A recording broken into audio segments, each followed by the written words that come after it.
Tempat menjijikan. Jovita Hara belum tahu apa yang terjadi. Kenapa ia berada di tempat yang menjijikan itu?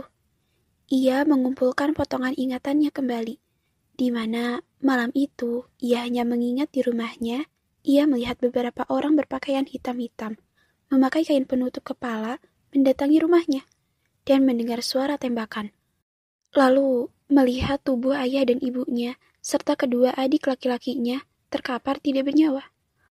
Oh, ibu, ayah, adik-adikku. Tangisnya pecah setelah ia berhasil mengingat kejadian malam itu. Tidak mungkin aku hanya mimpi buruk. Ucapnya menyangkal fakta. Ia juga mengingat seseorang membekap mulutnya dari belakang dan menyeretnya dari rumah. Ia dibius hingga pingsan dan berakhir di tempat busuk itu. Tidak, aku harus punya tenaga untuk keluar dari tempat ini. Ucapnya dalam hati.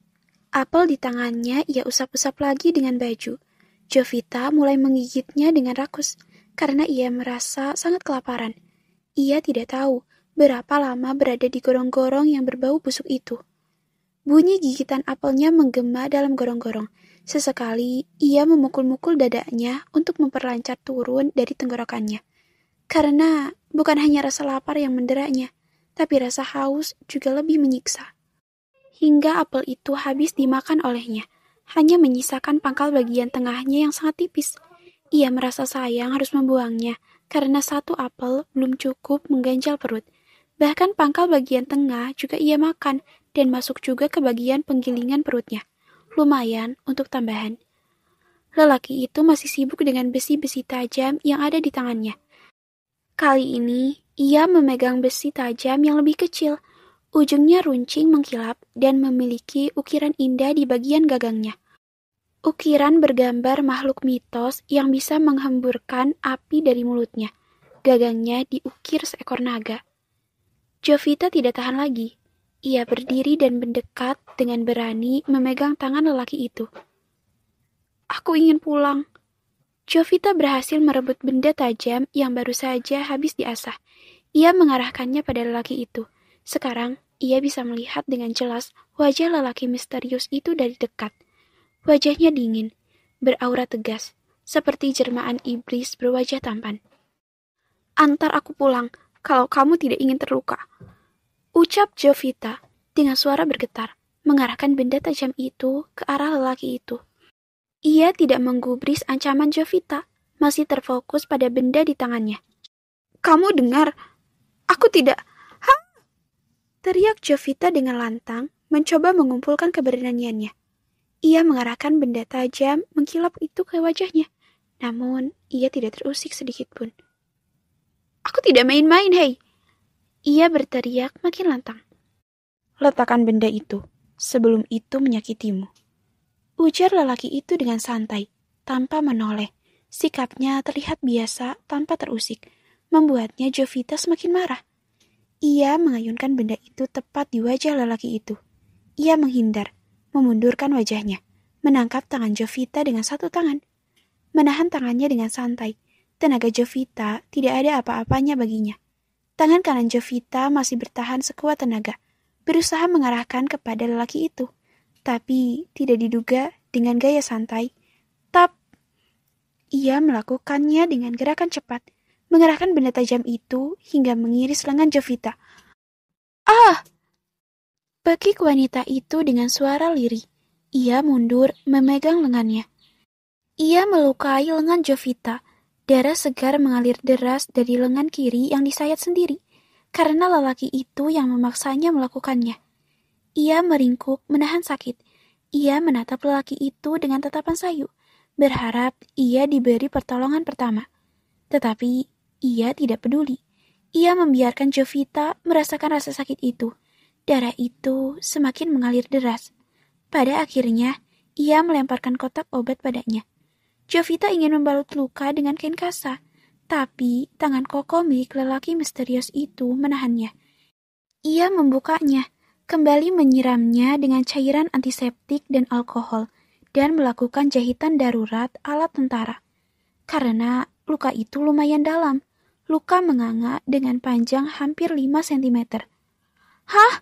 Kamu ingin menjahitnya tanpa obat bius? Kamu gila ya? Ia berteriak ketakutan, meronta sekuat tenaga, tetapi dengan tenaganya yang tidak seberapa dibanding lelaki itu. Ia melakukannya tanpa memperdulikan ketakutan yang dirasakan Jovita, dan tidak memperdulikan bagaimana sakitnya dijahit tanpa dibius.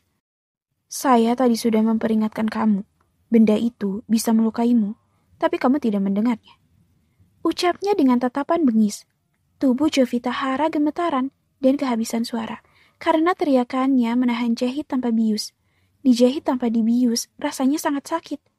Ia merasakan tubuh menggigil dan terkulai lemas dan pingsan. Tanpa rasa peduli, membiarkan wanita itu tergeletak begitu saja setelah pingsan. Jovita terbangun karena ada binatang yang merayap melintas di wajahnya. Ia melompat-lompat dengan tangan menyingkirkan binatang-binatangnya itu dari sekujur tubuhnya. Segala binatang-binatang kecil yang menjijikkan itu menempel di tubuhnya. Tergeletak di tempat lembab itu beberapa lama membuat para binatang itu menjadikan tubuhnya rumah yang nyaman. Hara terus membuka pakaiannya, karena binatang-binatang itu menjadikan tubuhnya rumah mereka. Ia terus saja bergidik dan merasa ngeri. Rasa sakit di tangannya sedikit berkurang, sepertinya disuntikan obat penahan rasa sakit. Lukanya dibalut dengan rapi seperti seorang ahli. Tetapi, kemana lelaki kejam misterius itu? Tanya Jovita dalam hati. Ia berjalan menyusuri gorong-gorong, mencari jalan keluar dari tempat menjijikan dan berbau busuk itu. Jovita yang mulai berasa tubuhnya tidak bertenaga karena rasa lapar itu semakin menyiksa. Ia menoleh ke kanan kiri. Barangkali ada yang ditinggalkan sesuatu oleh lelaki kejam itu. Tapi sayang, sepanjang mata menatap, ia tidak menemukan sesuatu yang bisa mengganjal perutnya. Hanya binatang-binatang kecil yang merayap sepanjang gorong-gorong. Ia terus saja merasa bergidik dan tangannya mulai menggaruk-garuk tubuhnya. Karena binatang-binatang sialan itu mulai masuk ke dalam bajunya. Kecoa keluar dari bajunya. Seekor kaki seribu merayap ke dalam lubang kupingnya. Ah, iya, ya ampun, ini menjijikkan. Ia berteriak, tangannya mengibas-ngibaskan bajunya lagi.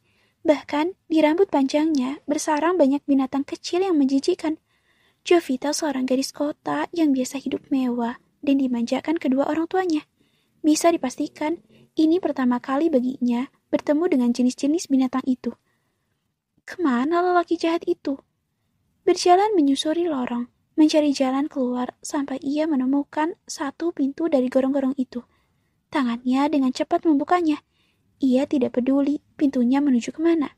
Ia malah berharap pintu itu seperti pintu Doraemon, pintu kemana saja. Aku berharap ini yang bisa membawaku pulang. Jovita berharap dalam hatinya. Pintu terbuka, tetapi ia menemukan satu ruangan yang sangat berbeda dan layak disebut rumah. Ia menelusurinya penuh semangat, berharap menemukan makanan yang bisa mengganjal perut. Apa ini? Rumah rahasia di bawah tanah. Jovita berada dalam satu rumah.